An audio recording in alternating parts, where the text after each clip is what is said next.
is the suffering in life. Buddha started his first principle. What do you call it? First truth. Life is a suffering. This is the first principle of Buddha. Okay? Why life is suffering? Birth is suffering, growth is suffering, old age is suffering, disease is suffering. All these are suffering. Initially, I heard this first truth of Buddha. I thought, what a pessimistic guy this fellow is. Okay, one of my friend was following Buddhism. I didn't know at that till that time Buddha's teachings. My friend is a bit depressed person with a beard and he's always like sort of sad. Said Buddha tells a very fundamental truth. Life is a suffering. What is suffering? Everything is suffering in life. What kind of teaching is this? Huh? What kind of pessimism is this? Then gradually I understood what is the meaning of suffering. The meaning of suffering is thought. If your mind is free from thoughts, there is an experience of peace and bliss. In deep sleep, there is no suffering. In waking state, if my mind becomes silent or thoughts don't bother me, then there is no suffering. In a way to say, thought is suffering.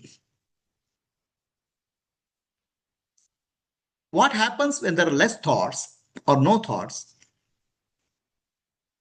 Our body produces hormones which are joyful and peaceful. That is experienced as peace and joy in our life. A state of less thoughts or no thoughts. Ultimately, we are trying to, when you say nirvana, Buddha speaks of life is suffering, but you can come out of suffering by following a path given by him leading to nirvana. Nirvana means nibbana, he calls. When different meanings are there, I'll give one money. Nirvana means no vani, no continuously speaking in the mind. Vani means speech in one way. Constantly there is a speech going on in our mind. Constantly thoughts are going. Nirvana means there is no noise in the mind. A state of freedom from the noise. That state is called Nibbana Sukha, he says. Nirvana Sukha. State of bliss. Nirvana is bliss. When the mental noise is gone, the mind has become silent and serene. You have gone beyond mind because mind, please understand, I want a peace of mind. I want peace of mind. People say, I want peace of mind. That's why I go to Himalayas. That's why I go to ashramas. Mind cannot be peaceful because peace of mind is not a state. Peace of mind is essential nature of the mind, which is Atma, awareness. So mind has to become no mind to get the peace. The mind cannot get the peace. The essential nature of the mind is peace. The moment ignorance is there, mind cannot be peaceful. It can be temporarily peaceful. But real peace is when there's no mind. The no mind state is called nirvana, nibbana, nibbana sukha. Buddha calls this nirvana. I translate nirvana means vani means speech. Nirvana means the mental noise, mental speech is gone. Noise is gone. The mind creates a noise in ignorance, adnana. This identity creates the noise. That identity is gone. That's called nirvana. So in that nirvana, you are establishing pure awareness, which is non-dual. So a person who is established in nirvana, nibbana, he can still interact with the world. There's nothing wrong in that. What thoughts are required? Relevant thoughts will be there. Unnecessary noisy thoughts are not there. So now, why thought is suffering? Mind which is silent, less thoughts, is peaceful. The peaceful hormones and joyful hormones are produced in the nervous system. Every thought, a single thought, produces a chemical reaction in the body. And look at our thoughts. All thoughts are related to fight or flight or freeze. Survival thoughts are dominating. And survival thoughts will create chemicals which produces stress in the body.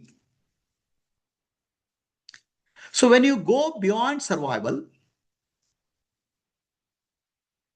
then stressful chemicals are not produced. There's a sense of peace.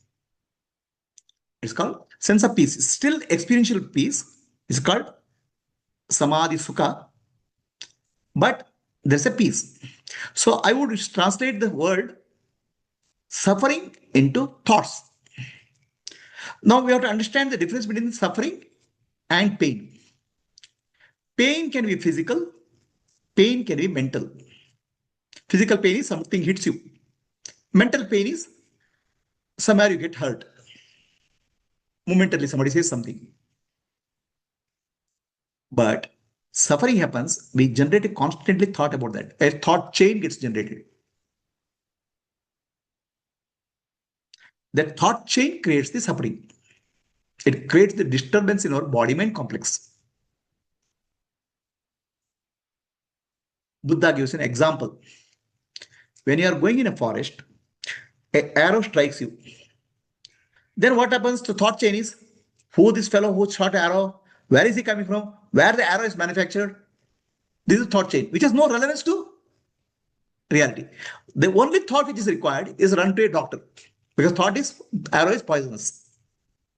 So when in a given moment, if you are able to convert a thought into action, which is meaningful, the rest of the unnecessary thoughts will come down. The thought chain will come down. The problem of thought chain is we are not able to do action. We'll create imaginary situations of future. Hundreds of situations, imaginary situations will create. Or recollect all past memories which are relevant, related to that. So we're creating constantly a chain which is not real. Only reality at this moment is required is right action. Rest are all noise. And that noise creates stress in our life. Can you become free from noise? Yes, through self-enquiry, Atma Vichara, find out who is this, who am I? Or practice of vipassana, become aware the body and the mind. There's no a permanent entity called me. The me is a illusion. Me is not reality. Me is moment to moment it's arising. The only reality is awareness. So for moment-to-moment reality, you will not create a thought chain. We are creating a thought chain because we think there's a permanent entity inside. The permanent entity has this memory, permanent entity has something else. There's no center called me. The me is a changing center. What is your me made up of? The changing body, changing mind, changing prana, and past memories which are recorded, and future projections which are not there. So the me is not a reality. So the dissolution of the me or false understanding that me is unreal is nirvana. The center is not there. We have a pseudo center, false center. The real center, awareness, Atma, doesn't create thought. It's just a witness. So this is suffering and freedom from suffering. Suffering is thoughts. Suffering is ignorance. Suffering is the false center called me. And me generates a center called mind. Ahankara and mamakara we call. Both are not real. Both are start living in the present moment, understanding me is a temporary entity appearing in this moment. Nothing is permanent in life.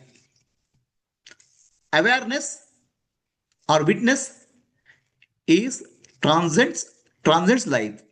Whatever appeared in life, whatever manifested in life, everything is temporary. There's no permanent center in anything. Our suffering is because we think there's a permanent center called me. We want to hold on to the concept of me, and we want to hold on to objects in the world, which are also changing. Relationships we want to the world, which are also changing. So constantly clinging to changing causes suffering. And clinging to changing is a thought chain, a thought process. Drop the clinging. Understand there's no me. I am pure awareness, unattached, free from the concept of me, concept of ahankara, mamakara. That's called nirvana. Any questions? Any questions for people on Zoom? Shravan? Pubalan? Satyavadi? No questions, Guruji. No, Guruji, no question. Okay. So, if there are no questions, we'll close for the day. Right. Are you